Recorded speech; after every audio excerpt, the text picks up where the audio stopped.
mempersiapkan pertanyaan dari 3 proyek yang daring langsung kepada Al Mukarrom Kiai Haji Ahmad Bahoudin Nur Salim. Untuk Mauidul Hasanah serta tausiah kami sumanggaken kepada Al Mukarrom Kiai Haji Ahmad Bahoudin Nur Salim. Monggo Gus. Cara nopo ini? Pakai ini aja, Mawon. Assalamualaikum warahmatullahi wabarakatuh. Bismillahirrahmanirrahim. Tabarakalladzi nazzala al-furqana ala 'abdihi liyakuna lil 'alamin nadhira. Allahumma shalli wa sallim wa barik ala sayyidina Muhammadin wa ala alihi wa sahbihi asma'in, amma ba'du. Yang sangat kami hormati staf khusus Menteri BUMN Bapak Arya Sinulinga. Di sini ada Pak Aryo, ada Pak Bima, dan ada beberapa pejabat dari BUMN, juga teman-teman dari BUMN, semua pekerja, semua yang ikut menangani BUMN yang saya hormati. Di sini juga ada PJ Bupati Rembang yang saya hormati, Bapak Imam. Saya ini tidak tahu kalau Pak Aryo itu pejabat BUMN. Tahunya saya itu pengikut Gusme. Jadi ini bagian dari ya agak-agak kecelakaan itu. Jadi nggak mau khataman sendiri, nyuruh orang lain khataman. Itu khas pejabat itu. Jadi pejabat itu kalau punya karep itu biasanya gitu. Doa ya diorderkan, khataman juga. Ini makanya punya utang ini, harus kapan-kapan khatam sendiri. Jangan nyuruh orang lain apa khataman, beliau sendiri mungkin nggak khataman. Tapi ini memang khas kiai ya. Jadi kalau di dunia khas kiai itu meskipun pejabat, kalau di depan kiai itu ya harus tetap kayak santri. Beliau beberapa kali ke sini dan tidak dengan status sebagai pejabat, sebagai santri. Saya tadi ngasih tag atau takbir dalam bahasa pondok supaya nanti diserahkan kepada putra-putra Gusmik bahwa tradisi yang beliau lakukan itu sudah benar sesuai referensi atau rujukan-rujukan kitab yang ada di beberapa pesantren. Saya sedikit cerita tentang hubungan pejabat dan kiai. Dulu Imam Malik itu ngarang kitab namanya Al-Muwatta. Itu dikarang 16 tahun. Jadi bisa dibayangkan, dikarang orang yang sangat alim, masih ngarangnya dalam waktu 12 tahun. Ditirakati, disolati, diteliti, diulang lagi sampai 16 tahun. Saking populernya kitab itu, seorang presiden, kalau dulu era khilafah ya, itu minta supaya Imam Malik datang ke istana mengajarkan Al-Muwatta ke putra-putra Harun Ar-Rasyid. Ini saya agak muji sisi benarnya Pak Aryo. Apa kata Harun Ar-Rasyid ketika didatangi ajudan presiden? Al-ilmu yu'ta la ya'ti. Ilmu itu disoani, bukan yang soan. Jadi ini ya agak benar lah, BUMN ini sudah benar ini, mau datang ke sini. Tapi jangan hitung utang. Saya pernah datang Gus, nanti kapan-kapan kau yang datang. Nah, itu enggak ikhlas kalau itu ngawur sekali itu kalau singkat cerita Harun Rasyid itu datang. Imam Malik itu orang yang sangat menghormati ilmu, sehingga beliau duduk di atas, di sofa di atas. Karena Harun Rasyid itu presiden, khalifah, beliau ngiranya itu dipersilahkan duduk setingkat Imam Malik. Akhirnya beliau duduk berdampingan dengan Imam Malik. Kata Imam Malik sebelum ngaji, di mana-mana orang ngaji itu harus sopan, nggak boleh orang ngaji setara dengan gurunya. Turun Imam Harun Ar-Rasyid turun terus awal santri-santri. Baru Imam Malik mau mulai ngajar. Suatu saat Imam Malik itu datang ngurus KTP, datang ke istana. Kata Harun Rasyid, kenapa engkau tidak minta supaya kami yang ngurus? Kata Imam Malik, saya kalau urusan negara itu rakyat, sehingga saya daftar ya antri. Tapi kalau urusan ilmu, kamu santri saya. Jadi orang dulu itu sudah profesional. Jadi kalau Harun Rasyid pas ngaji sebagai santri, tapi kalau Imam Malik ngurus KTP ya sebagai rakyat, ya antri, ya beliau yang datang. Jadi itu sudah ada percontohan hubungan yang sangat elegan, yang sangat saling menghormati antara seorang umara, yaitu zaman itu Harun ar-Rasyid dengan Imam Malik. Padahal kitab Muwatta itu kitab yang sangat luar biasa. Akhirnya suatu saat anak-anaknya Harun Rasyid itu disuruh ngaji. Niku penggaweannya niku pekerjaannya itu suruh bawa kendinya Imam Malik kalau mau wudu. Pernah suatu saat Imam Malik wudu, yang mengucurkan air itu putranya Harun ar-Rasyid. Hanya dikucurkan ketika basuh wajah dan tangan. Pas Harun Rasyid lewat, dinasihati juga, halla ghusal taqodamaihi, harusnya kamu tidak hanya mengucurkan untuk wajahnya, juga untuk kakinya. Padahal itu anak seorang presiden. Jadi betapa dulu itu harkat dan martabat ilmu itu sangat dihormati. Nah, kenapa demikian? Karena ilmu ini yang membentuk sebuah bangsa. Jadi kalau kita berpikir jernih ya, oke, kita ada BNN ya, polisi yang nangani narkoba, terus ada beberapa jabatan atau institusi negara yang bisa mengawal kecurangan, misalnya ada KPK, ada BPK dan sebagainya. Tapi tanpa masyarakat dibentuk kiai dan dibentuk norma-norma agama, itu capek. Mayoritas orang tidak mencuri itu ya barokahnya dididik kalau mencuri itu dosa, kalau nanti masuk neraka. Sebelum ada KPK dan BPK itu orang tidak nyuri ya sudah banyak, karena memang nggak nyurinya itu faktor agama, bukan karena takut KPK. Artinya tanpa agama, tanpa nilai-nilai norma itu nggak bisa kebayang Indonesia. Karena orang nanti nggak maksiatnya atau nggak salahnya itu takut aparat, bukan takut Tuhan.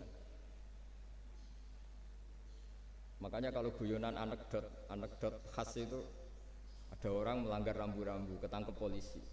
Kamu tidak tahu kalau ini larangan? Ya tahu Pak. Kenapa tetap melanggar? Karena tidak tahu Bapak di sini. Itu menunjuk polisinya. Itu khas Indonesia. Jadi kalau nggak melanggar itu karena takut aparat, bukan karena kesadaran hukum.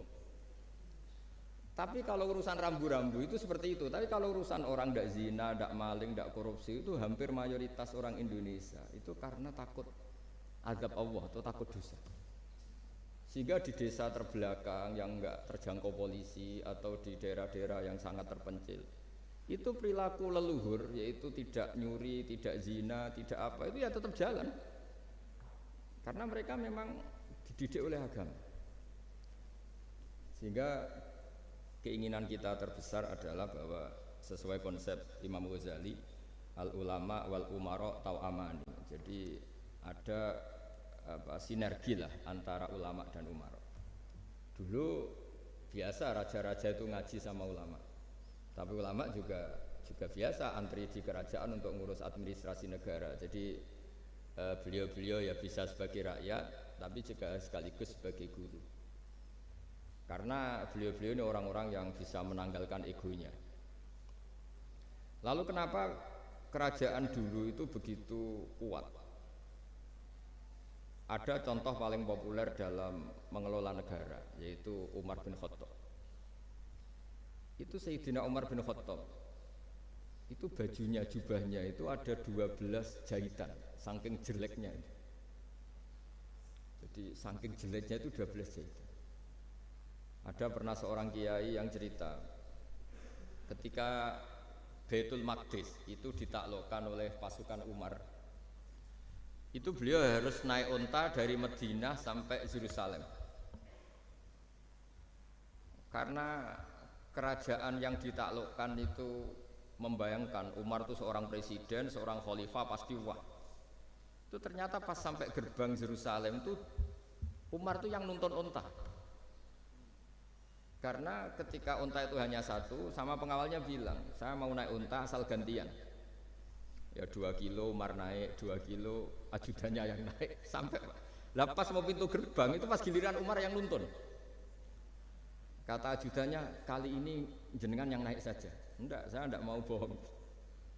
Jadi yang disambut ya ajudannya.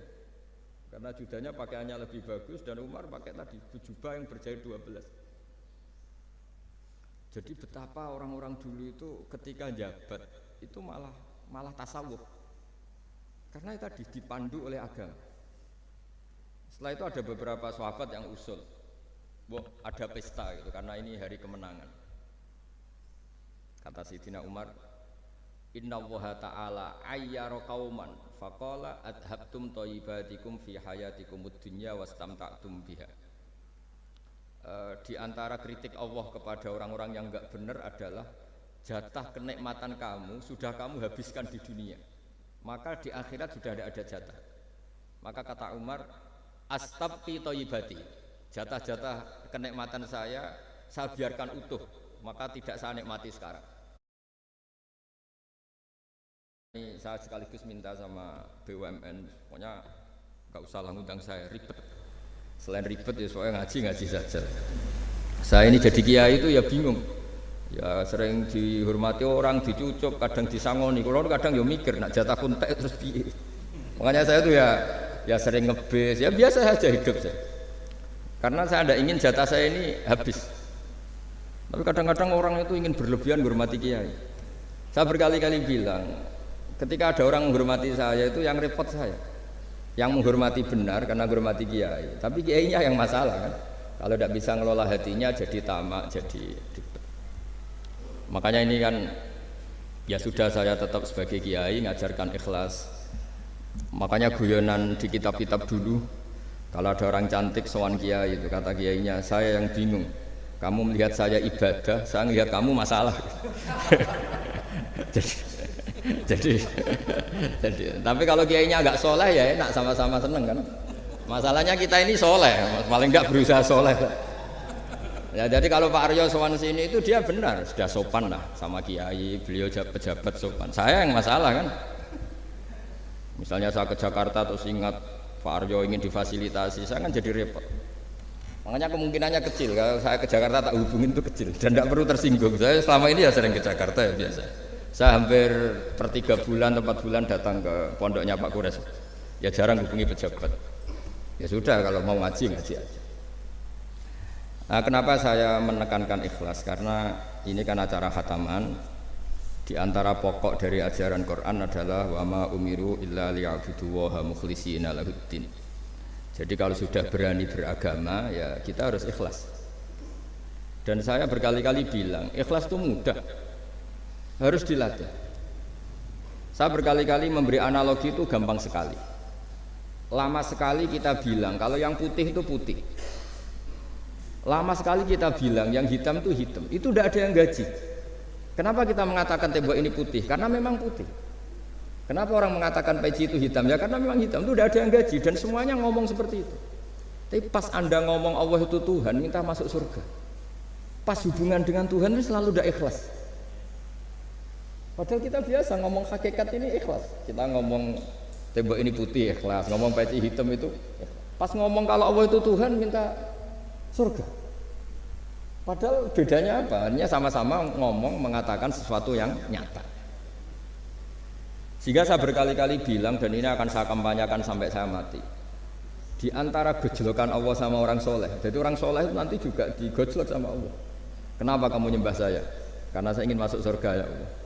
Yang satu ditanya, kenapa kamu nyembah saya? Karena saya takut neraka ya Allah. Berarti kalau saya tidak bikin surga, tidak bikin neraka, kamu tidak nyembah saya. Ya udah gitu, Gusti tempat nyembah jenengan. Tapi kadung keliwat alasannya itu. Makanya saya itu tidak pernah bilang ke anak saya gini, kamu harus syukur karena bapak dapat pekerjaan. Tidak pernah saya. Kamu harus syukur bapak punya uang, tidak pernah.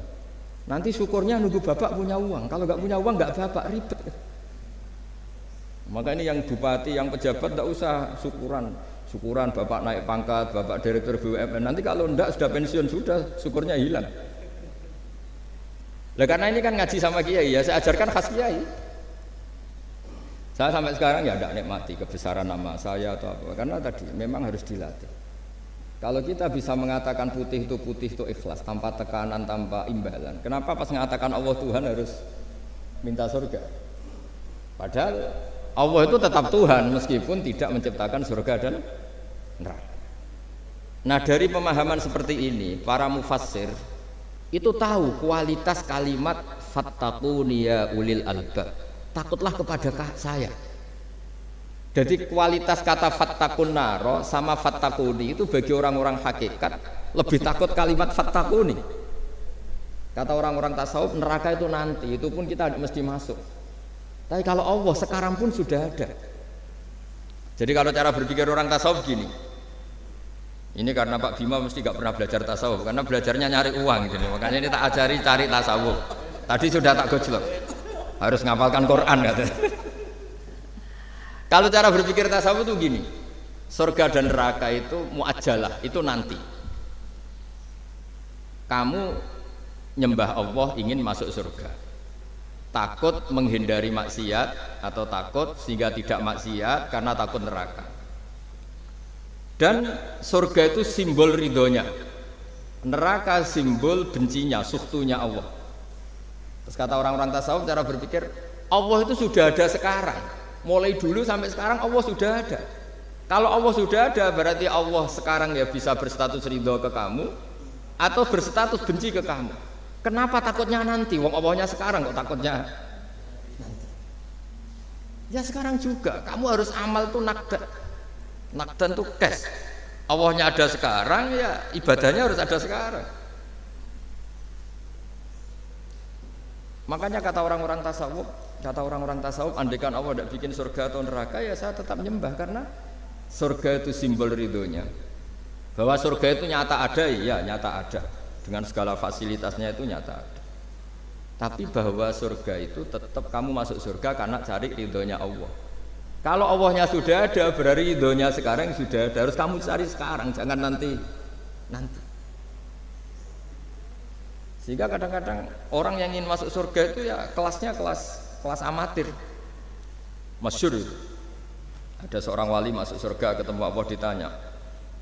Karena wali ini biasa mensyafaati murid-muridnya. Ya Allah, kenapa murid-murid saya tidak kelihatan sowan jenengan? Murid-murid kamu ingin masuk surga karena ingin makan enak, punya bidadari cantik-cantik itu di sana. Tapi mereka lupa saya. Jadi akhirnya di surga tapi nggak ketemu Tuhan. Karena inginnya ya sudah trauma punya istri jelek, cerewet. Banyak loh orang yang masuk surga itu yang agak kacau. Enak sudah surga, nanti di sana gak usah sholat, gak usah puasa. Jadi sholat yang sekarang udah gak problem. Jadi banyak itu orang-orang Islam yang Islamnya mungkin imannya amatiran. Wah enak masuk surga, gak ada subuh lagi, gak ada puasa lagi, bebas. Oh, itu kan kurang ajar betul. Jadi ibadah itu dianggap problem.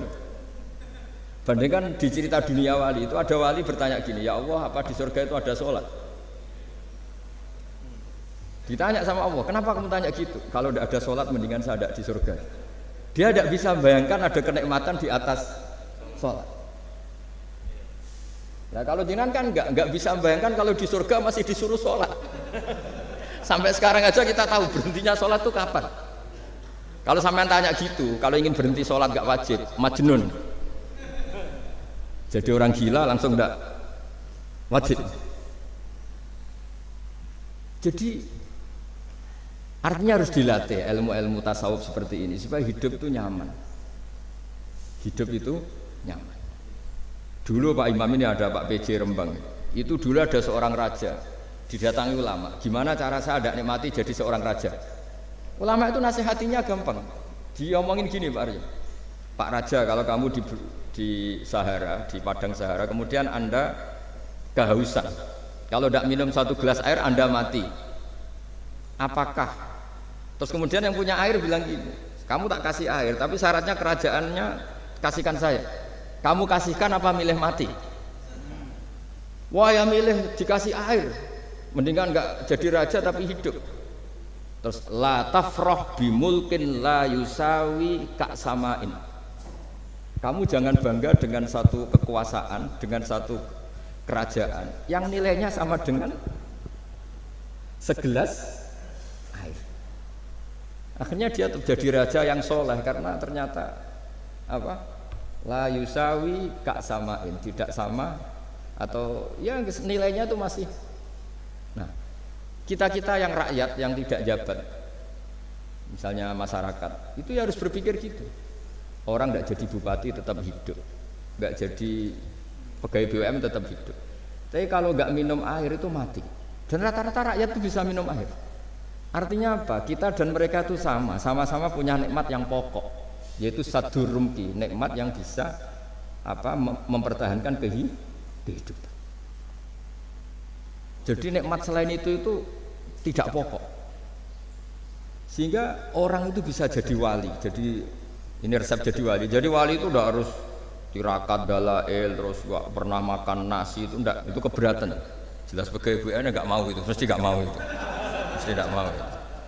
Ya nggak mau ya nggak bakat, jadi udah pasti tidak mau. Karena ini saya tahu banyak tentang beliau. Pak Aryo itu bin selamat dulu, abahnya itu ditobatkan Gusmi, dingertikan agama oleh Gusmi.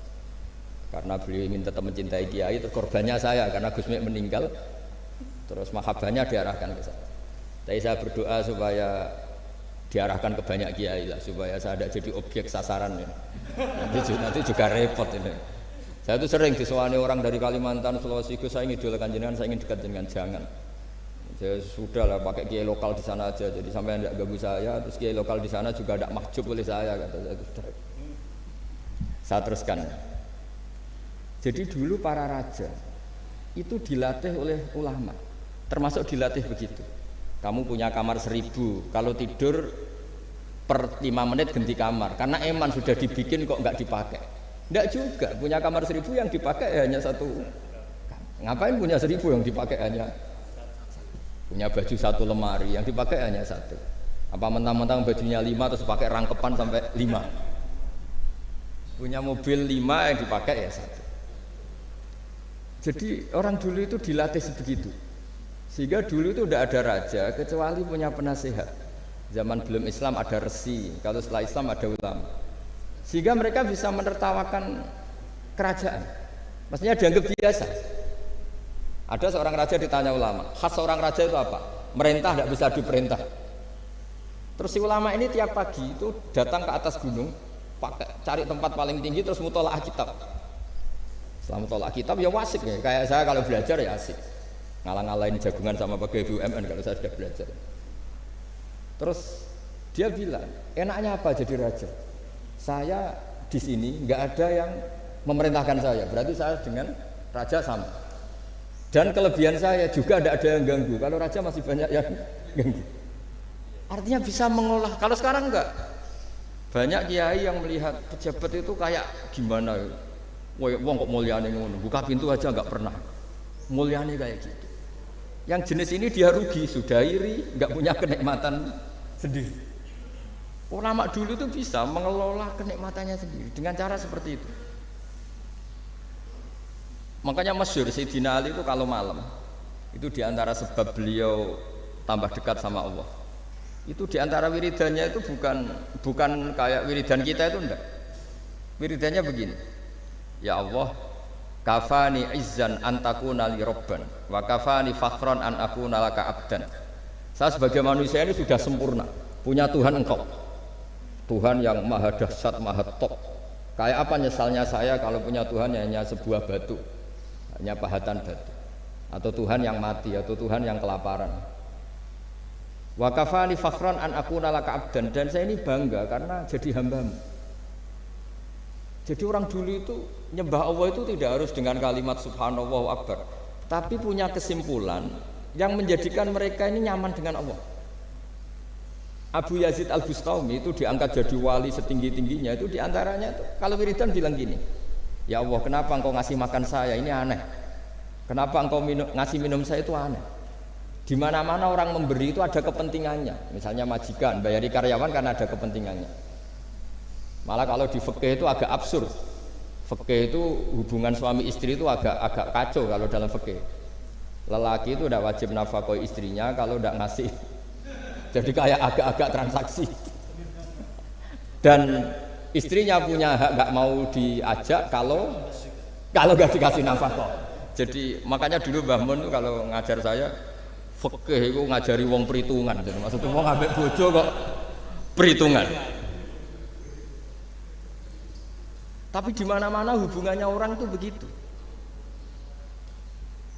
Wong kenal kiai, nak orang meloro kiai diatur ngene iki ya ora marem. Singkat cerita Bu Yazid itu tuh, ya Allah engkau zat yang luar biasa. Engkau tidak butuh saya tapi ngasih saya. Ini fenomena aneh. Di mana-mana orang ngasih itu ada kepentingannya, apalagi pilkada. Wah, itu tambah banyak kepentingan. Artinya dia bisa mensifati Allah dengan cara yang nggak kebayang orang lain. Allah itu tidak butuh kita. Tanpa kita sudah jadi Tuhan, tapi ngasih kita. Apa ya Allah alasan kau mengasihi saya? Engkau tidak butuh saya. Di mana-mana orang ngasih itu kan karena butuh. Misalnya kamu ngasih anak, apapun alasan ikhlas Anda ini karena nyaman. Anak ini menjadi hiburan. Tetap seneng ya. Ada unsur kamu itu dapat timbal balik. Setidaknya seneng. Atau ngasih rival politik kamu, setidaknya ya karena safety lah kata tadi Pak Ari. Bergak bertak teman-teman. Pokoknya ada kepentingan. Tapi Allah ini zat yang nggak punya kepentingan, kemudian tetap ngasih. Dari situ terus dia punya cara mencintai Allah. Jadi wali-wali dulu itu punya cara untuk mencintai Allah.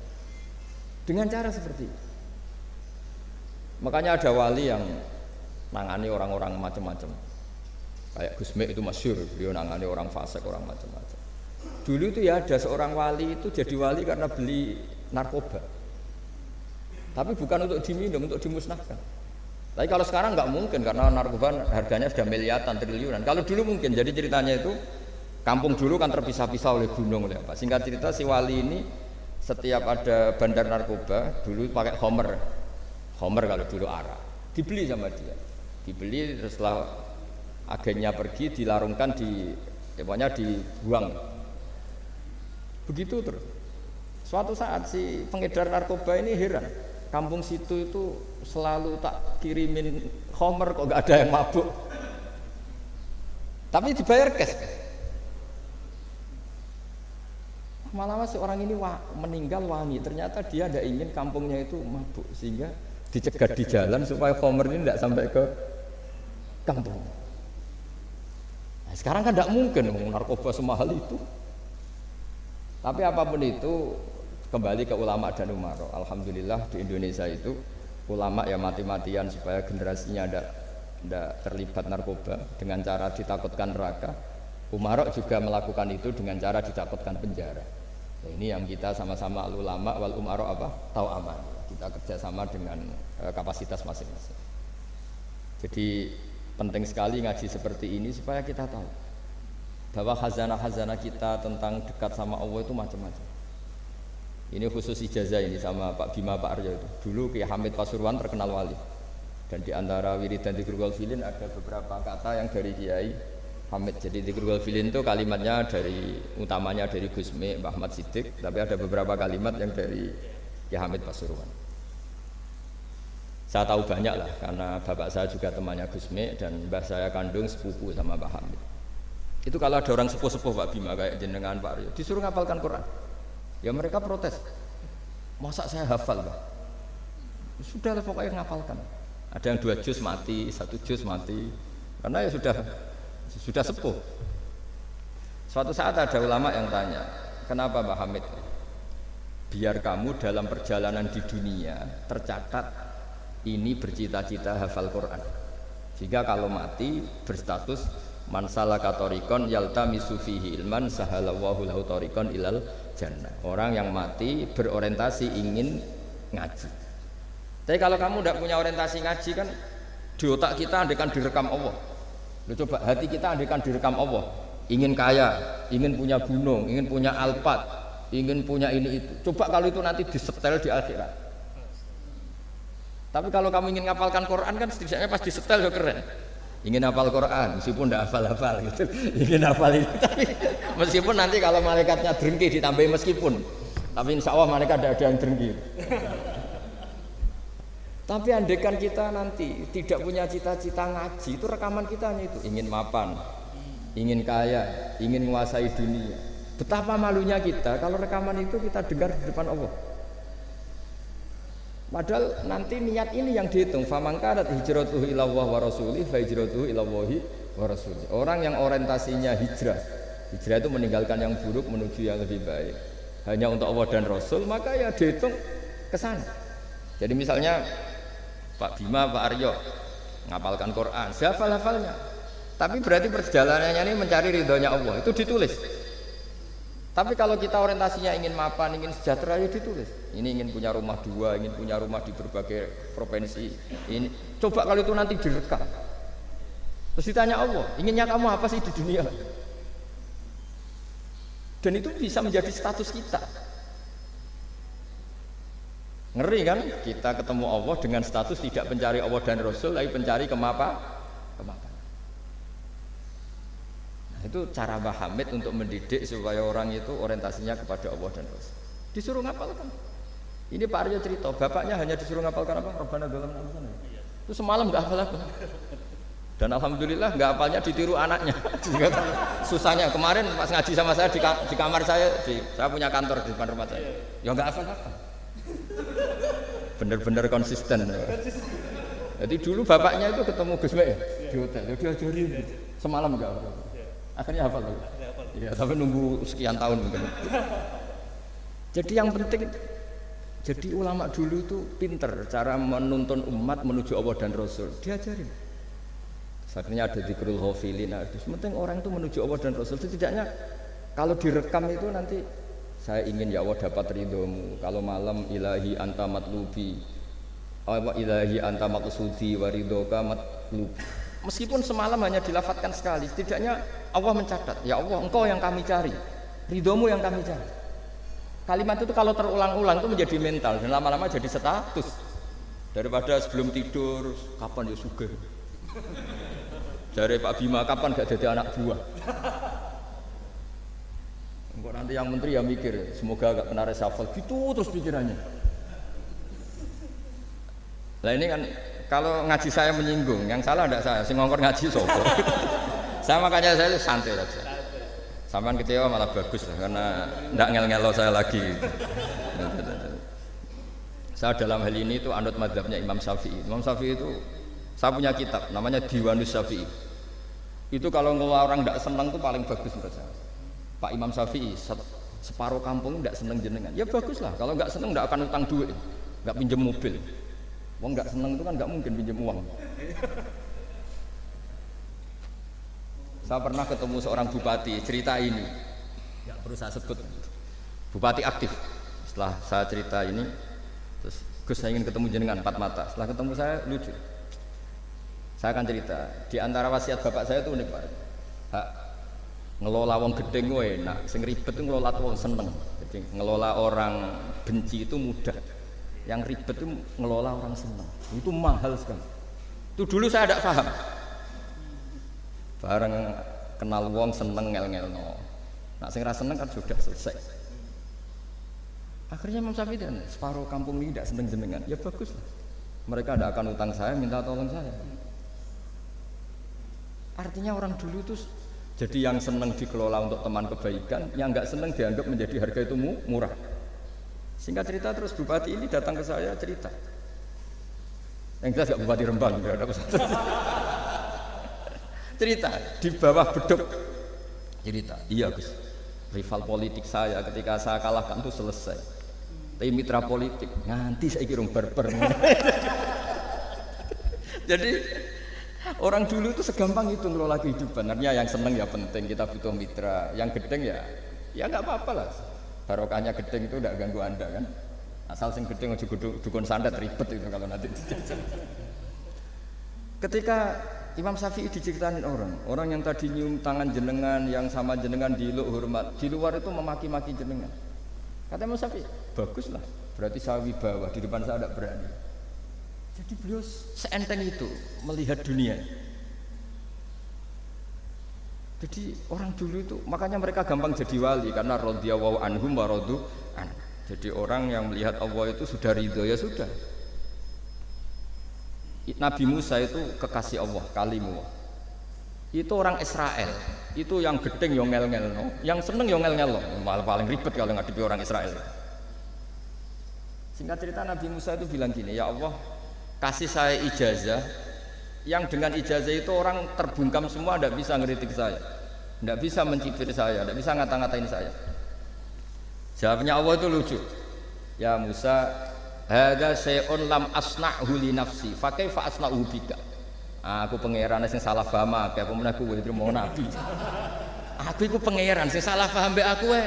Ada. Jadi saya ini Tuhan. Yang cara pandang tentang saya keliru itu saja banyak, apalagi kamu. Mestinya saya yang terbebas dari disalahpahami. Karena Nabi Musa aku itu pangeran, darani anak dipuju, ono sing darani aku fakir, ono sing darani aku kikir, macam-macam. Orang Yahudi itu kalau rezekinya baru sempit itu bilang ini Tuhan kikir sekali. Sampai laqad sami Allahu qala alladziina qalu innallaha fakir. Artinya pejabat juga gitu, kalau salah kebijakan juga dihujat. Ini tidak mensejahterakan rakyat. Itu kalau lapor Allah jawabannya gitu, kamu pejabat salah pahami ribet, saya Tuhan saja disalahpahami. Jadi orang dulu itu segampang itu ngelola hubungan dekat dengan Allah. Jadi pakai rasa. Sehingga Ki Hamid Pasuruan itu ngijazai orang-orang sepuh, ada yang dikasih wiridan, disuruh menghafalkan nggak hafal. Tadi nanti misalnya mati kok belum hafal, statusnya ini penghafal wiridan kan bagus. Daripada ngapalkan saya ingin punya rumah kayak yang di Singapura, berarti Anda menghafalkan bentuknya, pernak-perniknya. Bila perlu Anda menghafalkan nomor arsiteknya siapa. Masa Anda hafal tentang cari ridhonya Allah, hafal bangunan milik orang lain dan bayangkan punya. Kalau Anda mati pas seperti itu, berarti tujuan kamu ya untuk seperti itu. Itu faman kana hijratuhu ila dunya yusibuha aw imra'atin yang kihuha fa hijratuhu ila ma hajara ilaih. Jadi nanti kita mati itu distatuskan sesuai komitmen kita ingin apa. Itu status kita. Jadi kalau kita ingin punya rumah mewah kayak yang di Singapura, kayak yang di Amerika, kayak di Eropa, itu terekam di otak kita. Terus kita ngapalkan arsiteknya namanya siapa, itu di rumah mana. Terus kita ngenangan ada arsitek yang kita bawa ke sana supaya niru. Untuk kita loh, untuk pribadi. Nggak tahu saya kalau nanti untuk negara, nanti dibantah BUMN. Untuk negara gimana? Mungkin masih mendingan kalau untuk negara. Kalau untuk pribadi, singkat cerita akhirnya kiai-kiai dulu itu bikin gerakan hafal Quran sama orang-orang sepuh yang jelas secara lahir tidak akan hafal. Tapi butuhnya adalah ini sudah punya perjalanan menuju ini yang nanti menjadi status. Jadi misalnya Pak Imam ini PJ Rembang beberapa kali ngaji misalnya, statusnya gitu. Ini ngaji sama Gus Baha, ini ngaji sama siapa. Ditulis dan itu statusnya karena keinginannya memahami itu. Ya dunia sampai lewat saja. Tapi kalau kebalikannya, urusan dunia detail, arsiteknya siapa, bangunan gini habis berapa, kalau kurs rupiah berapa, untuk pribadi, itu detail. Pas urusan ngaji sekenanya, kadang sampai punya guru aliran sesat apa nggak tahu karena pas urusan akhirat sekenanya, akhirnya sedapatnya, ternyata ada guru, ada kiai tapi dukun. Saking sekenanya urusan akhirat, tapi kalau urusan dunia detail. Makanya banyak orang ditipu oknum ya, oknum yang sebenarnya enggak kiai tapi ngaku kiai, sebenarnya dukun. Itu saya kadang ya senengnya itu betapa mereka diingatkan urusan dunia enggak pernah ketipu, kok urusan akhirat ketipu. Berarti apa? Urusan dunia detail, urusan akhirat enggak detail. Sampai dukun bermacak kiai saja sudah bisa nipu.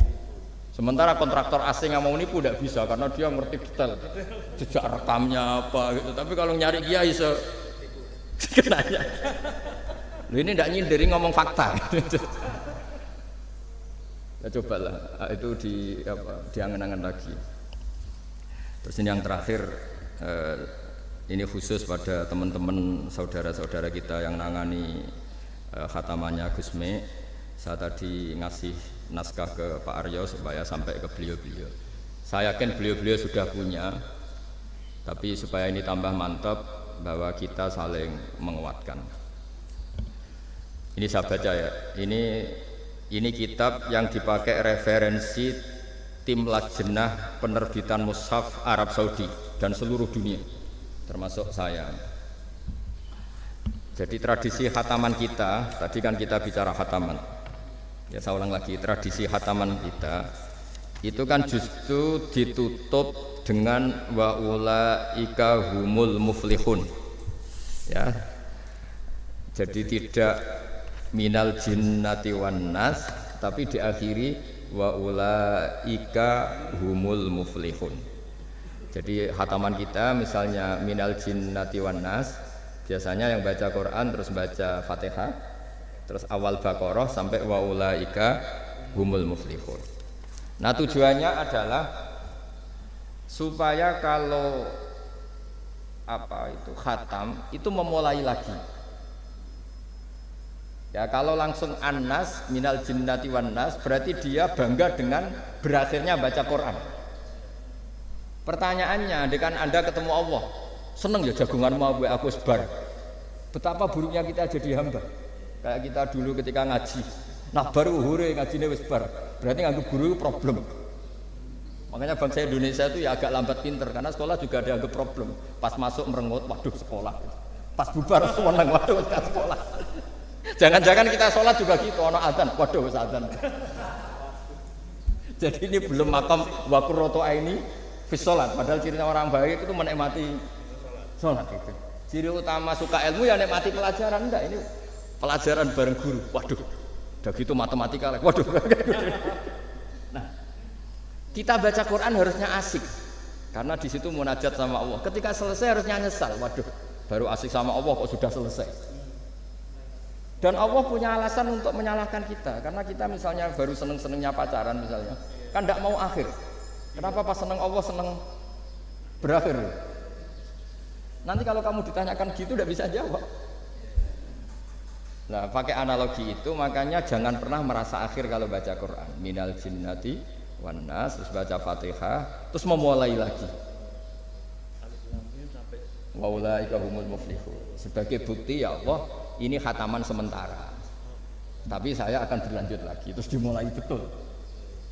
Sehingga ijazah kiai-kiai kuno kalau orang haji atau umroh itu supaya kuat haji lagi, kalau ijazah kiai kuno itu sederhana. Disuruh ngomong gini, "Bah, Ka'bah, ini saya mau pulang, miliki rumah. Nanti kesini lagi." Kayak gitu. Sudah, Pak. Jangan setelah selesai ibadah haji seneng karena mau pulang. Berarti ibadah dianggap problem, rumah dianggap segala-galanya. Jadi itu ada filosofinya. Nah, ternyata tradisi seperti itu mudawwan. Mudawwan itu dibukukan. Ya saya baca ini di kitab Ghisun Naf'i karangan Imam Waliwah As-Sofakusi. Saya baca saja. Nanti yang ngerti bahasa Arab biar diartikan sendiri, yang nggak ngerti nanti saya bantu. Takmilun. Nah, ini khusus para hafid tadi yang ikut khataman, mohon didengarkan. Takmilun fi masaila tata'allaku bil khotmi. Al-ula sabatan nasu anil maki min riwayatil bazi wa kumpul wa ghairihima annaman qara'a wa khatama ila akhirin nas qara'a al-fatihata ilal muflihun min awalil baqarah wasa al-amalu bihada fi sairi biladil muslimin. Jadi mulai dulu kalau orang khataman itu ya An-Nas, Fatihah, terus wa ulaika humul muflihun. Dan cara seperti itu wasa al-amalu bihada fi sairi biladil muslimin. Semua negara dunia ya sama seperti itu.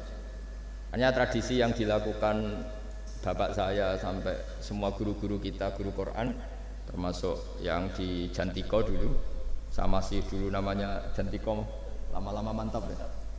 Itu sudah benar itu. Jadi mungkin teman-teman sudah melakukan tapi nggak tahu filosofinya. Ini saya bantu. Filosofinya adalah supaya kita tidak merasa mengakhiri baca Quran, tapi sekaligus memulai. Mergo nek kowe niat ngakhiri tenan itu seakan-akan kan baca Quran itu problem. Terus ketika berakhir kita senang. Sholat juga gitu Pak Imam. Yang menjadikan umatnya Rasulullah Shallallahu Alaihi Wasallam dijamin surga itu diantaranya cara sholat begini Pak Arya. Saya hafal hadisnya. Absyiru ya ma'syaral muslimin. Ini kata Rasulullah. Hari ini Jibril muncul dan memberi satu pengumuman yang sangat menggembirakan. Apa itu? Umatku berstatus. Ya ini kata malaikat Jibril. Umatku berstatus. Mereka itu fa'alu faridotan wantadharu ukhra. Melakukan satu fardu selesai atau addu faridotan wantadharu ukhra. Jadi misalnya tadi saya sholat subuh, status saya ditulis oleh malaikat Jibril, Hak tadi sholat subuh. Dan ketika saya ditanya, Hak kok ijek urip sampai jam 10, jam 11, ngenteni apa sholat duhur. Ketika sholat duhur selesai, orientasi saya ngenteni sholat asar. Begitu seterusnya. Sehingga statusnya umatnya Nabi adalah addu faridotan wantadzoru ukhra. Komitmennya adalah melakukan satu fardu dan menunggu yang lain. Berarti kita dihimpit di dua kebaikan. Kebaikan sudah kita lakukan dan kebaikan yang lain kita cita. Kita sekarang ngasih anak yatim. Di hati kita juga ingin mengasih lagi. Ngasih orang miskin juga gitu. Begitu juga kebaikan-kebaikan yang lain. Sehingga kita dihimpit di dua apa? Kebaikan. Kebaikan yang kita lakukan dan kebaikan yang kita angankan ya, atau kita cita-citakan. Ya sudah begitu. Sehingga dengan cara seperti itu orang Islam itu nyaman. Bayangkan kalau kita berstatus punya rumah dan punya rumah lagi, ingin punya mobil lagi, berarti satu itu minat dunia wa ilat dunia, minat dunia ilat dunia. Itu kalau pas mati, pas khayalnya begitu. Allah posisinya di mana? Ya, ini sudah siap ya, setor ya, Ataman. Siap Pak Bunga ya? Ya, siap. Sampai berapa juz rencananya? 30 ya. Sampai 30 juz apa juz 30? Juz 30 dulu. Jadi sampai segitunya guru-guru kita memandu, makanya terus dilatih dzikrul ghafilin, dilatih apa supaya kalau kita biasa pergi kembali misalnya, rombongan kembali. Mungkin kita istighfar. Buat sekali-kali rombongan datangin khataman Quran, datangin acara-acara, sehingga ada perbandingan. Nah, setidaknya saat kita salah itu tidak status, tapi zallah bawaan manusia. Tapi status kita adalah faman kana hijratuhu ila Allahi wa rasulih fa hijratuhu ila Allahi wa rasulih. Nah, kemudian kenapa itu menjadi perilaku masif di seluruh dunia? Kalau khataman justru ditutup oleh awal Baqarah. Kan agak aneh khataman kok ditutup dengan permukaan atau permulaan. Ya. Itu terus beliau ini di beberapa kitab diterangkan anna rajulan qala ya Rasulullah ayul a'mali afdalu. Amal terbaik itu apa ya Rasulullah? Qal alaika bil halil murtahil. Terus wa ma halul murtahil? Qal sahibul qur'ani kullama khalla irtahala. Amal terbaik itu adalah amal setelah selesai ingin melakukan lagi. Apa itu? Orang yang menghafalkan Quran atau membaca Quran atau khataman Quran setelah selesai langsung dimulai lagi. Nah, ini di sini diartikan kullama faragha min khutmatin syara'a fi ukhra. Jadi satu khataman selesai kemudian lanjut lagi. Ya kan kalau kita misalnya orang kaya ke Singapura wisata kan langsung mungkin sudah punya brosur lagi, mungkin mau ke New Zealand atau apa. Kenapa pas urusan khataman enggak itu? Jadi manusia itu yang benar gitu. Jadi ya kira-kira gitu. Jadi ini teman-teman yang sedang khataman, bahwa perilaku Anda sudah benar. Memang mulai dulu zaman Rasulullah SAW sampai sekarang memang justru khataman itu ditutup dengan wa ulaika humul muflihun sebagai bentuk komitmen kita bahwa kita ingin memulai lagi, bukan berakhir di situ. Saya kira demikian. Assalamualaikum warahmatullahi wabarakatuh.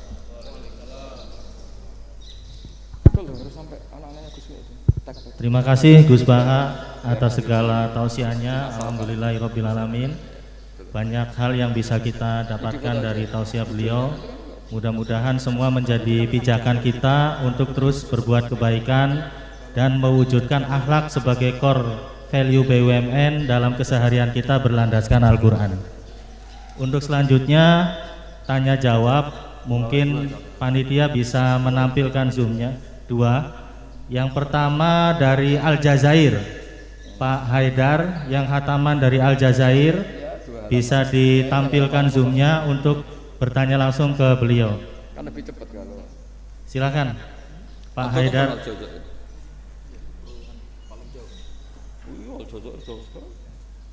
Ini proyeknya Pak Bimo. Izin Gus, ini proyeknya Wijaya Gus, Pak Bimo yang Aljazair. Ini paling semangat kan. Silakan Mas Haidar dari Aljazair. Iya. Langsung saja ditanyakan ke beliau, Pak Haidar.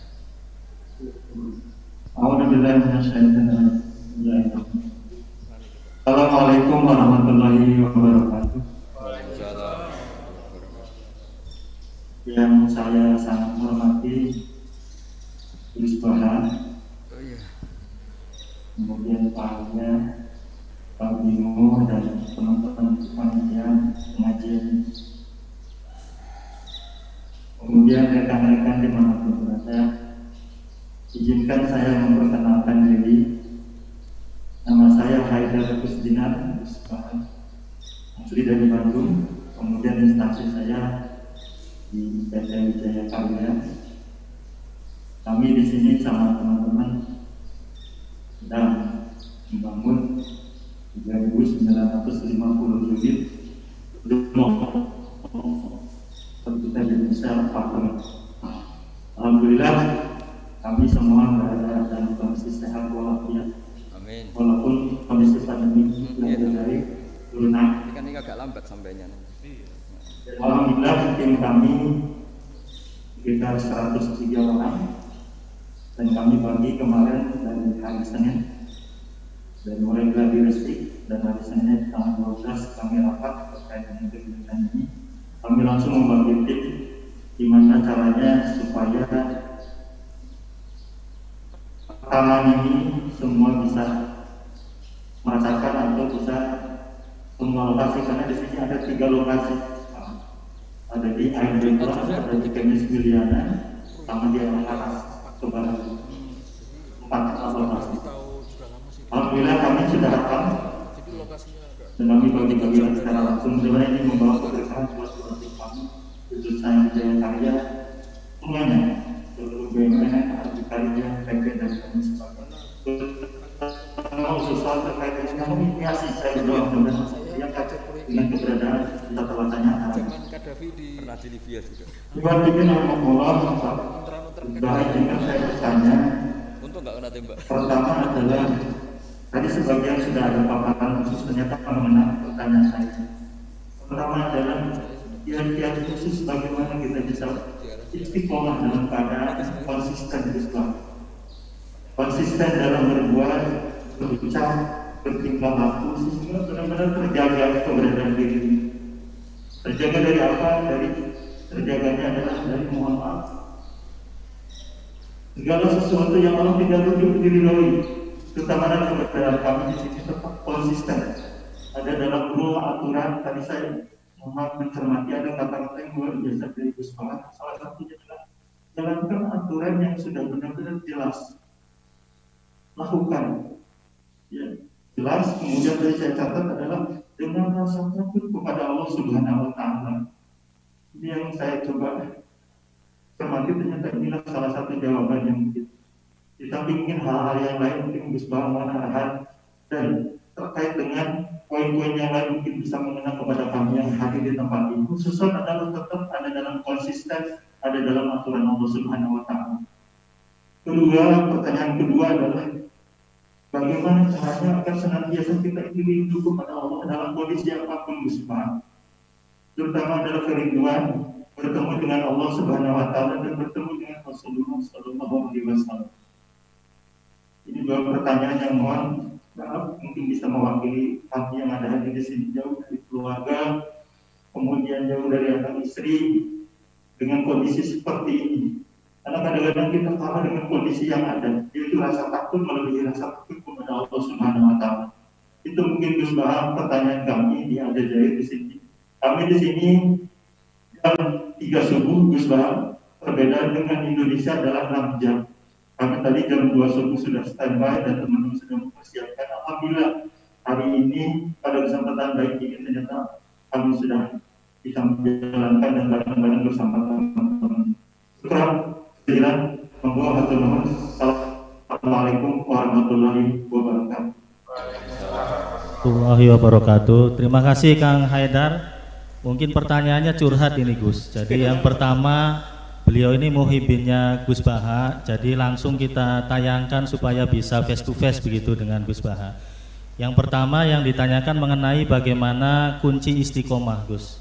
Tentunya dalam hal kebaikan dan menyebarkan kebaikan-kebaikan di sekitar. Yang kedua, bagaimana caranya meningkatkan atau keluar dari situasi atau permasalahan apapun itu. Mungkin itu Gus, mungkin mohon pencerahannya. Enggak tafsirnya jiran sendiri. Itu yang kita catat Gus. Nanti kesurupan nih. Silakan Gus. Ya, terima kasih Mas Haidar. Bismillahirrahmanirrahim. Kalau rumus istiqomah paling mudah itu kata Imam Nawawi dalam kitab Al-Majmu' itu adalah keputusan ilmu. Kalau keputusan nafsu itu kita nggak mudah istiqomah. Imam Nawawi mencontohkan begini, misalnya habis maghrib kita istiqomah baca Yasin. Itu cara pemaknaan itu baca Yasin itu kebaikan.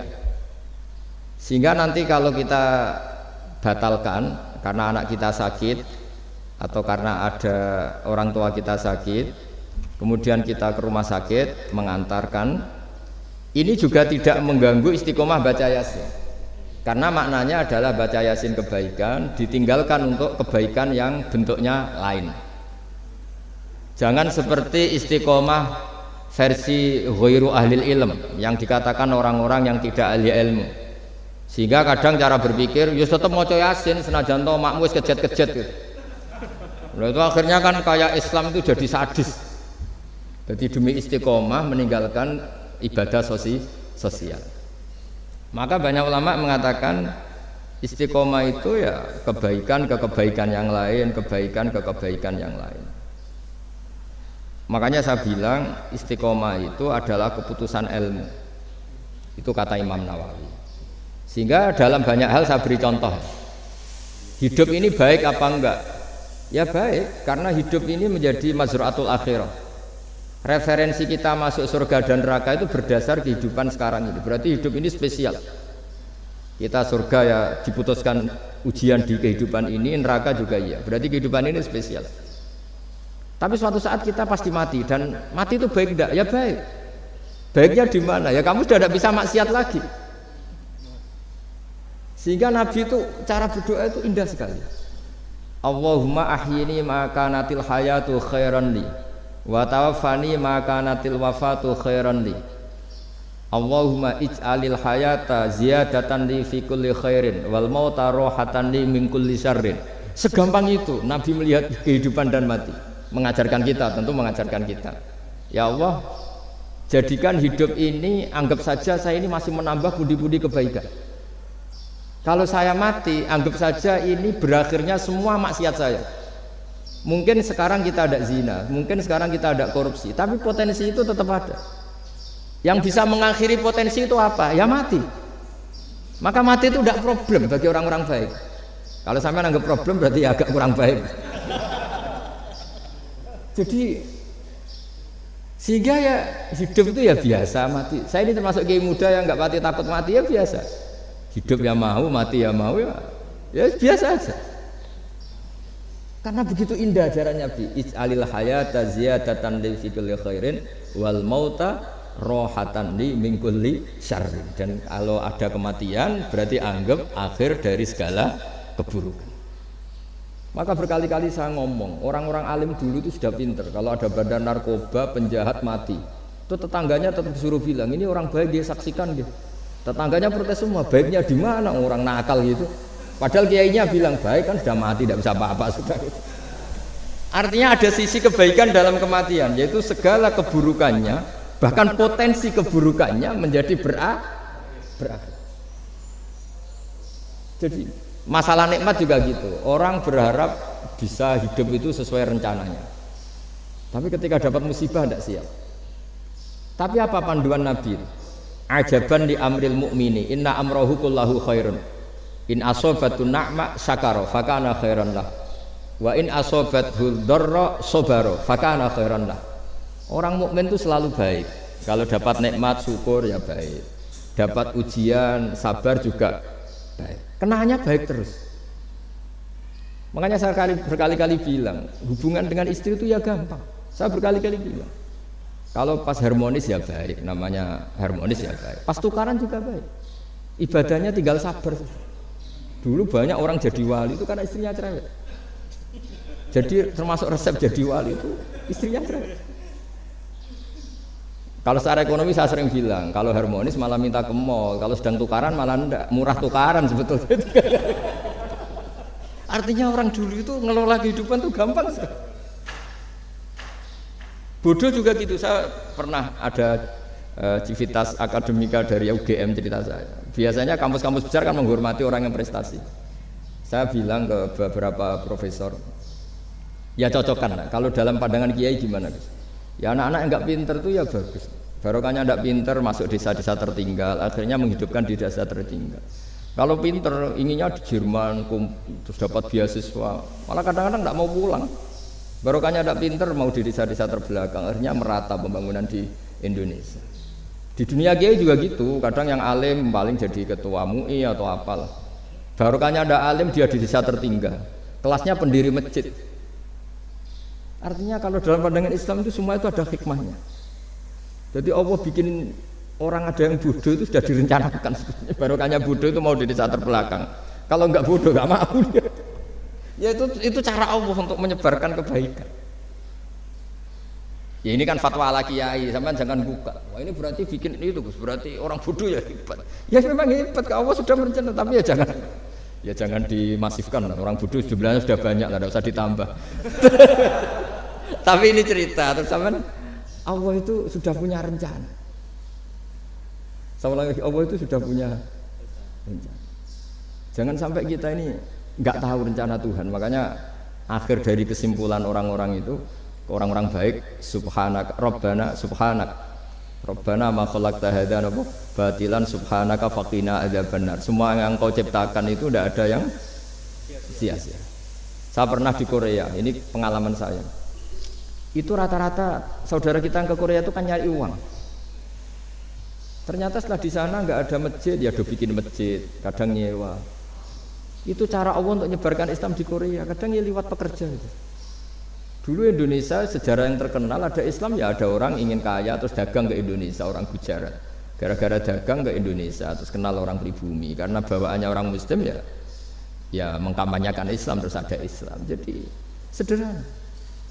Mbah Mun pernah cerita Harun Ar-Rasyid itu kalau punya tahanan politik itu dibuang. Itu di Irak, Baghdad. Buangnya di mana? Di Fakfak, di Irian Jaya.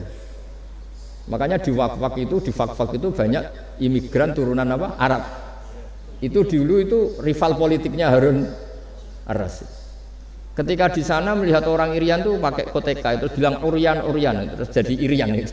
Urian itu maknanya apa? Telanjang. Jadi bahasa Arabnya telanjang itu apa? Urian itu telanjang, jadi Irian. Itu ya barokahnya buangan politik ya, tapi bukan tahanan kriminal, tahanan politik dibuang di sana, kemudian ada Islam di sana. Itu cara Allah. Begitu juga Islam di Eropa, kadang dibawa mahasiswa yang dulu ketika di Indonesia agak kepikiran jadi kiai. Baru kayak kuliah di Eropa malah jadi kiai, mereka nggak ada saingannya. Nggak ketemu saya lah kira-kira gitu. Kalau di sini kan nggak bisa jadi kiai. Artinya sudahlah Allah itu nggak usah diajarin gitu. Makanya Allah pernah ngendikan kul atu alimuna wa bidinikum. Aku itu pangeran, ora usah warai carane beragama. Nah kita sekarang ini beragama tapi ngajari Allah. Harusnya Islam tuh gini ya Allah. Pangeran apa warai. Makanya rata-rata dunia ulama itu dunia minum ide di bab itu. Karena harus yakin agama ini milik Allah pasti diurus Allah. Allah tidak usah diguruin gitu. Tapi kalau kita kan nggak ingin punya konsep organisasi apa, forum apa untuk mengembangkan apa, ya itu bagus lah namanya ikhtiar. Gitu. Tapi kalau di dunia ulama itu malah enggak. Karena Allah punya cara sendiri untuk menyebarkan. Ya coba yang membawa Islam ke Amerika itu orang imigran. Di Eropa juga sama, apalagi di Prancis ya. Itu kan imigran Aljazair rata-rata. Mengenai Mas Haidar ini dari Aljazair. Ya sudahlah, kita ikhtiar, istiqomah itu nomor satu, benahi ilmu Anda, cara berpikir Anda. Ya ketika kita harmonis ya istiqomahnya syukur, kalau tukaran ya istiqomahnya sabar. Kalau punya teman sebaik ini ya istiqomahnya mitra kebaikan. Kalau sedang benci ya bagus lah, barokahnya itu udah utang, udah ngel-ngel, sudah digenteng saja hidup itu. Masyhur itu dawuh Imam Syafi'i, man ahsana ilaika faqad qayyadaka. Waman asa ilaika faqad atlaqaka. Orang yang berbuat baik kepada kamu sebetulnya itu mengunci kamu, mengikat kamu. Loh ini kalau Pak Aryo terlalu baik sama saya, yang susah juga saya. Kalau nanti anaknya kawin, Resepsi gak diundang saya gak enak. Tapi kalau dia agak-agak jahat sama saya, gak teko, peduli. Ya kan pantas. Jarno. Jadi saya kalau ada orang terlalu baik sama saya sudah mulai mikir ini ya, ribet kan. Makanya saya termasuk kiai yang ada orang baik ya biasa aja karena tak anggap ini ke depan kurang baik. Tapi ya saya seneng ya, namanya ukhuwah Islamiyah seneng. Tapi tidak seneng-seneng banget kayak orang yang nggak punya perhitungan. Waman asa ilaika faqat atlaqaka. Orang yang berbuat buruk kepada kamu sebetulnya dia membebaskan kamu. Nggak mungkin kan orang yang sedang ngeneng kamu terus utang kamu, nggak mungkin kan pinjam mobil, mungkin nggak? Apalagi titip, tolong dong saya dikasih pekerjaan di BUMN, nggak mungkin. Yang minta-minta gitu pasti yang baik apa kamu. Jadi ilmu taqiyah itu sampai segitunya. Makanya kita harus syukur khazanah yang diajarkan guru-guru kita ini luar biasa. Man ahsana ilaika faqad qayyadaka wa man asaa ilaika faqad atlaqaka. Siapa yang berbuat baik sama kamu sebenarnya dia mengunci kamu. Kamu tuh harus ada sekian etika kan? Loh iya, kalau zaman saya belum kenal Pak Arjo, belum sering kesini, saya cuek aja. Setelah sering kesini terus bilang, Gus ya mau ngaji ini, wah apa nolak gak enak. Cara pertama kesini langsung gitu, wah enggak lah kamu siapa kenal aja enggak. Ini agak bener kenal, aduh ribet. Tapi saya maafkan. Nah ini cerita mazhabnya Imam Syafi'i.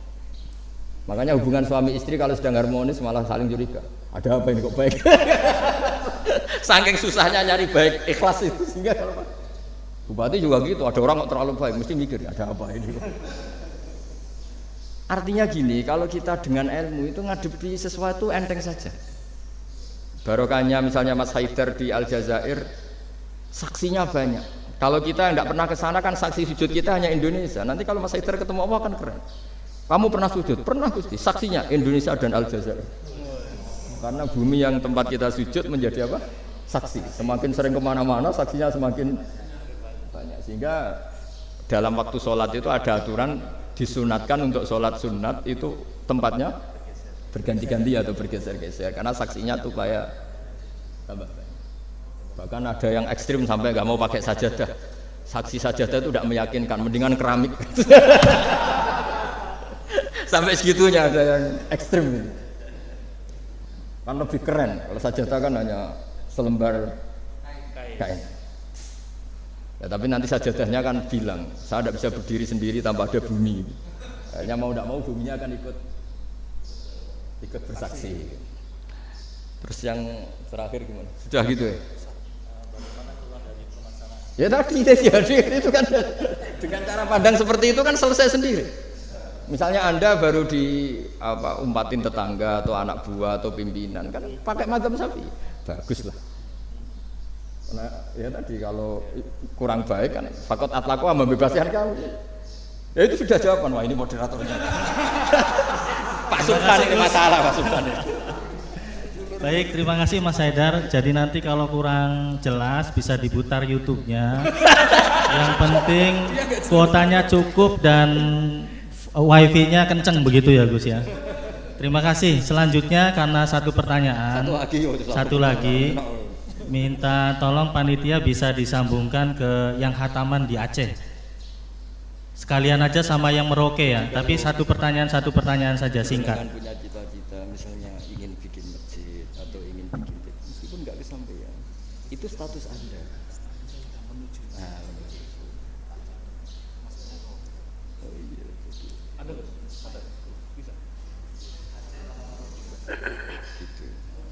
Bismillahirrahmanirrahim. Assalamualaikum warahmatullahi wabarakatuh. Waalaikumsalam warahmatullahi wabarakatuh. Aceh. Alhamdulillah, syukur kepada Allah, salawat pada Rasulullah sallallahu alaihi wasallam. Allahumma shalli ala sayyidina Muhammad wa ala sayyidina Muhammad. Yang kami hormati Gus Baha, kami dari Aceh insyaallah akan bertanya mengenai mungkin tidak jauh beda dengan Aljazair. Kami dari anak-anak muda di proyek, jadi kami minta ininya Gus, tips-tipsnya agar kami anak-anak muda ini agar istiqomah dalam kebaikan dan juga menyebarkan kebaikan di lingkungan proyek kayak gitu. Jadi harapannya memang di lingkungan proyek juga tidak membatasi kita untuk selalu berbuat kebaikan dan juga menyebarkan kebaikan ataupun berdakwah di lingkungan Nuraid. Mungkin itu saja Gus. Syukur jazakumullah. Assalamualaikum warahmatullahi wabarakatuh. Waalaikumsalam warahmatullahi wabarakatuh. Ayo jubirnya ini. Satu lagi yang Merauke sekalian. Oh iya, oh satu lagi. Jadi dia satunya agak diingat-ingat, yang diingat laginya. kan nggak boleh gitu. Harus terus lanjut, Pak. Provokator semua. Assalamualaikum warahmatullahi wabarakatuh. Waalaikumsalam. Saya Asep Sanjaya dari PT PP Persero, proyek PLTMK Merauke 2. Yang terhormat Gus Baha dan Bapak Aryo. Saya dari anak-anak tua. Kalau mereka tadi anak muda, kalau saya itu anak tua. Pertanyaan saya, bagaimana cara mengokohkan alam berbes apa? di dalam ranah bekerja atau pekerjaan? Karena di era sekarang ini banyak yang menyampingkan akhlak demi mendapatkan kepuasan diri sendiri. Terima kasih. Waalaikumsalam warahmatullahi wabarakatuh. Waalaikumsalam warahmatullahi wabarakatuh. Ini milenial Gus. Jadi memang di proyek ini ada yang milenial, kolonial, ada juga yang campuran Gus. Miko namanya, milenial kolonial. Jadi mungkin yang pertama mohon pencerahan dari proyek Aceh, kemudian yang kedua dari proyek Merauke. Kalau Aceh tadi bagaimana caranya milenial bisa istiqomah, kemudian yang milenialnya, kemudian yang Merauke itu bisa mengenai akhlak ya Gus ya, sebagai core value-nya BUMN terutama antara anak dengan orang tua. Monggo Gus, silakan. Pakai ini aja. Bismillahirrahmanirrahim. Sesuai disiplin yang saya tekuni yaitu ilmu. Seperti yang saya jawab pada Mas Haidar tadi dari Aljazair. Untuk yang Aceh juga sama. Kita di perantauan, saya pernah ditanya anak yang kuliah di Inggris, juga pernah ditanya anak yang kuliah di Amerika. Pertanyaannya itu, Gus, kita di negara yang sistemnya itu lebih mapan ketimbang negara yang kita huni. Itu cara terus menjaga syukur sama Allah itu gimana? Ya saya jawab, apapun baiknya negara di Eropa maupun Amerika, ketergantungan Anda pada sistem negara itu lebih tergantung pada nikmatnya Allah. Untuk kamu dideportasi itu butuh ketangkep, butuh ini itu. Tapi kalau kamu nggak dikasih oksigen sama Allah saat itu juga Anda mati. Kalau Allah mengambil buminya dengan memberi gempa yang besar, saat itu juga Anda mati. Artinya dia tanya, gimana cara ingat Allah di negara-negara maju seperti itu? Terus tak latih bahwa utang jasa kamu kepada Allah itu jauh di atas utang jasa kamu terhadap sistem negara.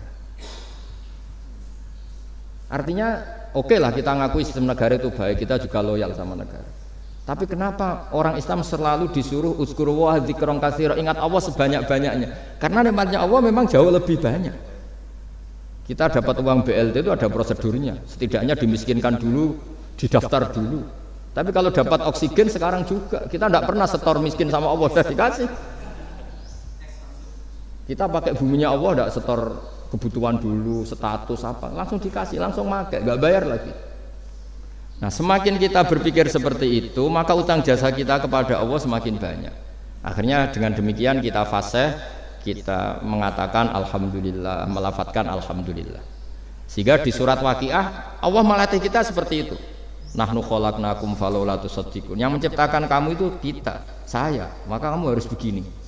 Yang menurunkan hujan itu saya, kata Allah, kami, kamu harus bersyukur. Bumi yang kamu huni, kata Allah, bisa saja setiap saat ayakhsifa bikumul ard. Bumi yang kamu huni yang kelihatannya kokoh setiap saat bisa likuifaksi. Air yang kamu minum bisa saja setiap saat ya ghauron. Ghauron itu qul ara'aitum min asbaha ma'ukum ghauron.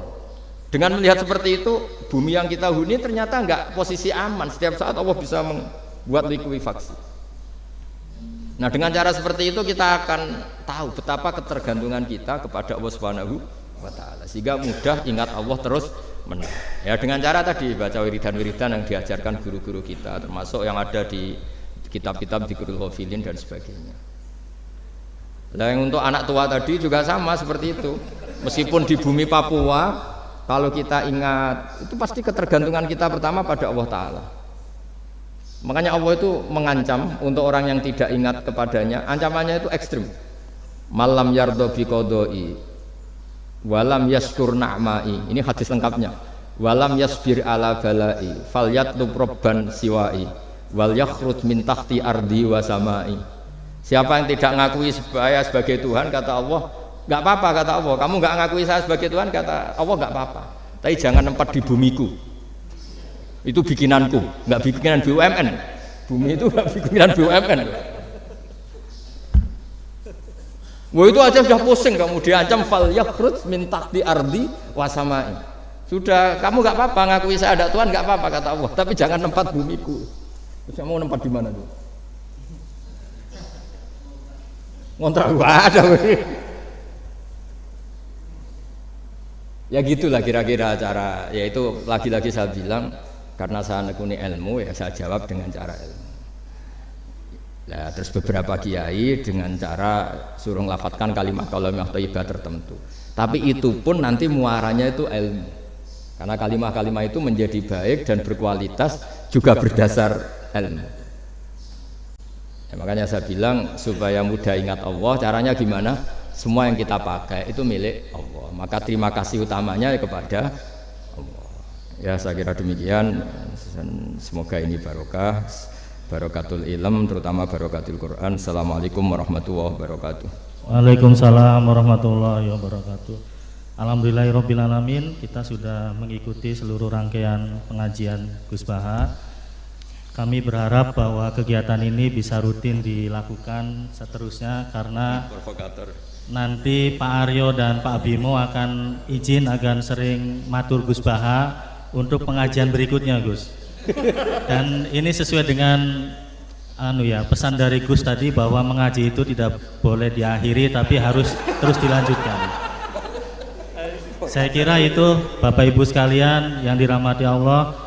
Akhirnya dengan pengajian Gus Baha ini kami berharap bisa meneladani akhlak Nabi Muhammad SAW sesuai firman Allah dalam surat Al-Qalam ayat 4. A'udzubillahi minasyaitonirrajim. Bismillahirrahmanirrahim. Wa innaka la'ala khuluqi adzim. Jadi hampir sering Allah memuji Nabi Muhammad dari akhlaknya, bukan dari ilmunya. Nah, ini yang perlu kita teladani sedikit demi sedikit, walaupun tidak bisa semuanya. Demikian Bapak Ibu sekalian yang dirahmati Allah, pengajian ini kami akhiri. Iyyaka na'budu wa iyyaka nasta'in wallahul muwaffiq ila aqwamit thoriq. Mari kita baca alhamdulillah, alhamdulillahirabbil alamin. Wabillahi taufik wal hidayah. Wassalamualaikum warahmatullahi wabarakatuh. Terakhir kami mohon doa dari Gus Baha untuk semua tim proyek kami yang hataman Al-Quran di 127 titik, sekaligus doa pengakhiran dari pengajian ini. Kepada Gus kami persilakan. Bismillahirrahmanirrahim. Nas'aluka bi anna lakal hamda la ilaha illa anta al-hannan al-mannan ya badi as-samawati wal ardi ya hayyu ya qayyum ya dzal jalali wal ikram an tusalli wa tusallim ala nabiyyika Muhammad wa ala alihi wa barik wa sallim asma'in. Allahumma ya wa inna nas'aluka salamata fid din wa afiyatan fil jasad waj'alna salimin ghanimin mu'afin min kulli bala'id dunya wal akhirah. Allahumma ya wa ij'alna ya wa atawaduda wa tahabba wa tanasura fika wa laka fika waj'alna ya wa mutahabina fika mutabadilina fika mutanasirina fika ya Allah waj'alna ya Allah himmatana al-ulya ila kalimatika al-ulya mal'uni minka fadli minka ya Allah wa qiyadatin minka ya Allah a'inna ala dzikrika wa syukrika wa husni ibadatik. Rabbana atina fid dunya hasanah fil akhirati hasanah wa qina adzabannar. Wa sallallahu ala sayyidina Muhammad wa ala alihi washabbihi wa baraka. Salam subhana rabbika rabbil izzati amma yasifun. Salamun alal mursalin. Alhamdulillahi rabbil alamin. Sirrul Fatihah.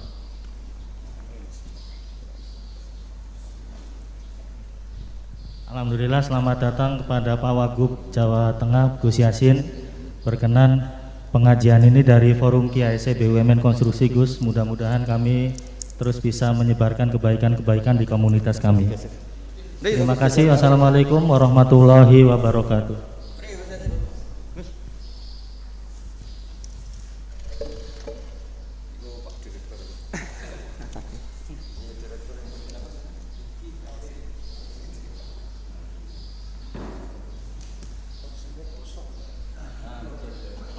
Foto dulu, foto.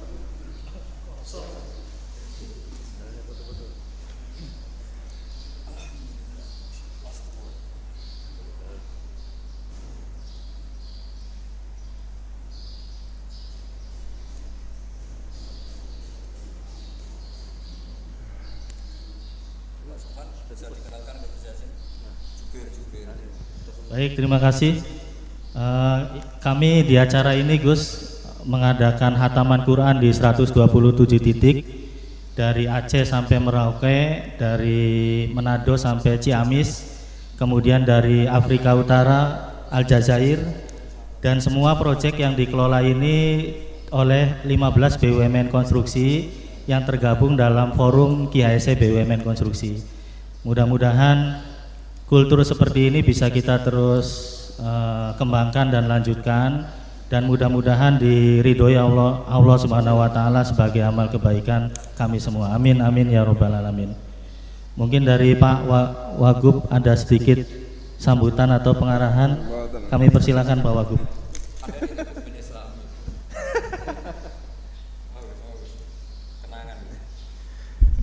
Bismillahirrahmanirrahim. Assalamualaikum warahmatullahi wabarakatuh.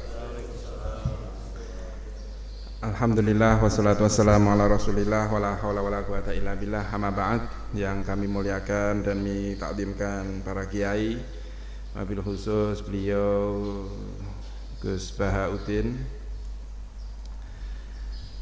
Yang kami muliakan di sini juga ada hadir PLT Bupati Kabupaten Rembang Bapak Imam Masgur dan jajaran direksi BUMN. Yang pertama saya bersyukur kepada Allah pada pagi hari ini bisa mengikuti hataman Al-Quran yang tadi sudah disampaikan bahwa hataman Al-Quran dilakukan oleh teman-teman BUMN mulai dari Sabang sampai Merauke, bahkan sampai ke mancanegara, yang mana ini menunjukkan bahwa BUMN kita bukan hanya eksis dan mengembangkan hanya di Nusantara saja, tetapi juga sudah merambah ke mancanegara. Ini juga berkat kedekatan kita kepada Allah Subhanahu wa taala. Dan tentu saya di sini tidak banyak karena saya pemerintah, ya hanya mengingatkan tentang masalah taun yang saat ini melanda dunia. Taun itu adalah wabah atau pandemi. Bagian dari pandemi itu taun. Dan memang taun ini perlu diketahui bahwa taun menurut Kanjeng Nabi yang ditanya oleh Sayyidah Aisyah tentang taun, maka Kanjeng Nabi memberikan kabar kepada Sayyidah Aisyah, taun itu adalah innahu kana yab'asuhullahu adzaban liman yasha, bahwa taun ini memang oleh Allah Subhanahu wa taala diutus makhluknya yang berupa corona ini, diutus oleh Allah untuk menjadi azab liman yasha. Bahwa di sini Kanjeng Nabi juga mengatakan man. Biasanya kalau awam kita mengatakan bahwa azab itu ya pada orang-orang yang zalim, orang-orang yang tidak percaya kepada Allah. Ini yang diazab. Tetapi di sini Kanjeng Nabi tidak mengklasifikasikan orang-orang tertentu, tapi di sini lima yasa. Itulah Allah Subhanahu wa taala ngutus Kanjeng Nabi untuk menjadi rahmat. Maka di sini diterangkan juga Kanjeng Nabi tidak terus meden-medeni seperti kita di pemerintahan menakut-nakuti masyarakat tentang taunnya saja, tetapi juga menerangkan, memberikan angin segar kepada kita semua bahwa diteruskan rahmatan lil mukminin, bahwa pandemi Covid-19 ini kalau untuk kita orang mukmin, orang yang beriman adalah sebagai rahmat. Itulah enaknya kalau kita mau menyikapi dengan kearifan. Maka memang perdebatan, perkhilafan pun ya wajar. Kalau ada orang percaya tentang corona atau tidak ya wajar, karena memang Kanjeng Nabi mengatakan bahwa umatnya juga harus ada ikhtilaf, bahwa khilaful ummah itu juga rahmah, bahwa perbedaan umat itu juga menjadi rahmat. Maka saya berharap perbedaan itu menyikapi bagaimana pandemi COVID-19 ini ya harus sebagai rahmat. Kita harus menghormati orang-orang yang tidak percaya dengan COVID, dan sebaliknya orang-orang yang tidak percaya COVID ya harus mengimani atau harus memberikan apresiasi kepada orang-orang yang berjuang untuk melawan atau menjinakkan COVID ini. Karena kalau kita melawan, nyatanya juga semua dokter mengatakan ini nggak akan hilang, ini akan selalu ada. Artinya tetapi di situ bisa menjinakkan dengan adanya vaksinasi, ada obatnya nanti. Itu adalah bagian bagaimana kita menjinakkan, bersahabat. Nah, dari sini saya juga tidak saya percaya bahwa ada memang orang-orang yang oleh Allah Subhanahu wa taala doanya ini diijabahi. Seperti Gus Baha ini ya terkadang pakai masker, kadang enggak. Tapi saya yakin bahwa beliau wasilahnya doanya itu sambung kepada Allah. Tetapi kita kan enggak pasti. Kita doa supaya tidak terhindar dari Covid, tapi masih bisa terkena. Maka memang kalau kita belum yakin doa kita itu sambung langsung kepada Allah makbul, ya kita pakai masker. Termasuk saya ini yang mengakui bahwa doa saya belum tentu mustajabah, belum tentu diijabahi, maka saya memakai masker. Nah, ini saya berharap apa yang menjadi khilaf ini benar-benar menjadi rahmat, tapi tujuan kita sama. Dan saya yakin orang-orang ulama-ulama yang sampai saat ini masih tidak memakai masker, mempercayai mereka punya tujuan, yaitu tujuannya untuk menguatkan bahwa kita tidak boleh takut kepada siapapun kecuali takut kepada Allah Subhanahu wa taala. Dan benar memang apa yang disampaikan Rasulullah bahwa wabah atau penyakit itu ketika sudah menjangkit di sebuah daerah dan kita ada di dalamnya, kita harus percaya bahwa annahu la yusibu, bahwa itu tidak akan mengenai kalian. Kita semua tidak akan terkena kecuali illama kataballah, kecuali Allah Subhanahu wa taala sudah menakdirkan bahwa kita terkena virus ini. Maka memang salah satunya yang dilakukan oleh BUMN ini mendekatkan kepada Allah, kita menghindari secara zahir, kita jaga jarak, kita pakai masker, kita tidak berjabat tangan. Tetapi ini juga harus diimbangi dengan ruhnya kita, mendekatkan kepada Allah dengan cara khataman Al-Quran, dengan cara mendekatkan diri kepada ulama, mendekatkan diri kepada dzurriyyah Nabi. Nah, ini memang bagian itu. Mungkin ini yang bisa saya sampaikan, dan saya ucapkan terima kasih apa yang sudah diinisiasi oleh BUMN untuk ngaji dan khataman Al-Quran yang sudah dilakukan selama ini. Saya berharap ini menjadi amal yang istiqomah, karena apapun amal kalau tidak istiqomah ya muspro. Ini saja, semoga istiqomah itu bisa terus dimanapun kita tetap menghataman Al-Quran. Dan tentu Al-Quran ini jangan sampai hanya Al-Quran sam'an wa kalaman, didengarkan dan diucapkan saja, tetapi benar-benar dipraktekkan dalam kehidupan kita sehari-hari. Dan tentu Al-Quran jangan ditafsiri oleh kita, tetapi kita minta tafsir kepada para ulama, para ahli tafsir seperti Gus Baha. Kalau tafsir Al-Quran itu yang nafsiri orang politisi seperti kula Gus Baha, kula niku sering ngomong teng masyarakat. Pemerintah niku kan wonten dalil sing biasane tinggi dalil niku atiullah wa atiur rasul wa ulil amri. Kowe kudu taat ning gone pemerintah juga, sebab ulil amri itu pemerintah. Tapi tasih ditambahi juga mingkum. Nah niki nek biasanya para politikus itu menafsiri mingkum, nek mingkum itu kan bagian dari kalian. Lah mbiyen niku kula mboten wonten sing nyoblos nggih. Kalau yang menafsiri tafsir niki politik, wah aku gak mingkum Gus. Wong jenengan mboten kula pilih gitu. Jadi yang mingkum itu yang milih jenengan mawon. Berarti kalau Jawa Tengah kula ingin hanya dapat 60 sekian persen, 40 itu ora wajib taat teng kula. Kalau ini yang tafsir politik.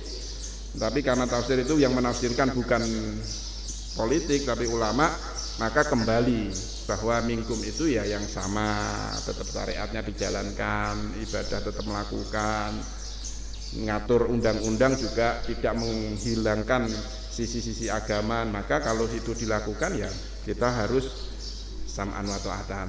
Nah ini biasanya kalau sampai akan sebab kula tasih purun ngaos dan ini kalau sholat dari isih mingkum. Niki mawon matur sembah nuwun. Tidak banyak yang saya sampaikan. Terima kasih. Saya akhiri. Wassalamualaikum warahmatullahi wabarakatuh. Waalaikumsalam warahmatullahi wabarakatuh. Terima kasih Gus Yasin. Insya Allah semua yang didoakan oleh Gus Yasin adalah doa ulama dan ini membantu kita semua untuk mengatasi pandemi ini sebaik-baiknya. Dan kami di BUMN sebagai pendorong program adaptasi kebiasaan baru tentunya selalu mendukung pemerintah, Gus. Juga ulama yang kami cintai. Terima kasih sekali lagi. Alhamdulillahirobbilalamin, semua rangkaian telah kita lakukan. Tetapi di sesi ini tidak ditutup dengan hamdalah. Kita tutup dengan bismillah. Mudah-mudahan segera kita lakukan pengajian berikutnya. Bismillahirrahmanirrahim. Terima kasih. Wassalamualaikum warahmatullahi wabarakatuh.